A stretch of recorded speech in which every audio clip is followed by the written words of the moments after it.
Usap-usapan ngayon sa social media ang kumakalat na balitang buntis umano ang aktres na si Janine Gutierrez.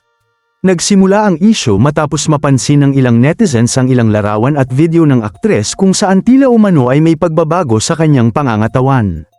Dahil dito, mabilis na kumalat ang haka-haka na baka raw buntis na ang aktres. Ngunit agad naman itong nilinaw ni Janine matapos siyang tanungin ng isang netizen tungkol sa issue. Sa isang maikling sagot, diretsahan niyang sinabi na fake news lamang ang kumakalat na balita. Sa pamamagitan ng kanyang sagot, pinabulaanan ng aktres ang usap-usapan at ipinakitang wala itong katotohanan.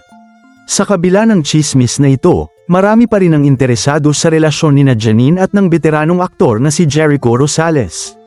Nagsimulang mapansin ng publiko ang pagiging malapit ng dalawa noong mga panahong madalas silang makita na magkasama sa ilang events at gatherings. Unti-unting naging usap-usapan ng kanilang closeness hanggang sa kumpirmahin nila na sila ay nagkakakilala at nagkakaroon ng magandang samahan. Ayon sa mga ulat, nagsimula ang kanilang connection sa pamamagitan ng mga mutual friends sa showbiz at ilang social gatherings. Sa paglipas ng panahon, mas nakilala nila ang isa't isa at unti-unting lumalim ang kanilang relasyon.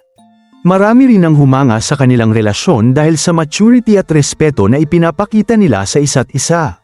Kilala si Jericho bilang isang pribadong tao pagdating sa personal na buhay, at ganoon din si Janine na mas pinipiling panatilihing simple at tahimik ang kanilang relasyon.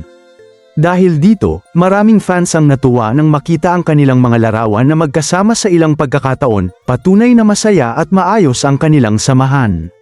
Sa ngayon, malinaw na walang katotohanan ng balitang buntis si Janine Gutierrez, at nananatili lamang itong isang tsismis na mabilis kumalat sa social media. Sa kabila nito, patuloy pa ring sinusubaybayan ng kanilang mga tagahanga ang love story nina Janine Gutierrez at Jericho Rosales, na para sa marami ay isa sa mga pinaka-interesanteng relasyon sa showbiz ngayon.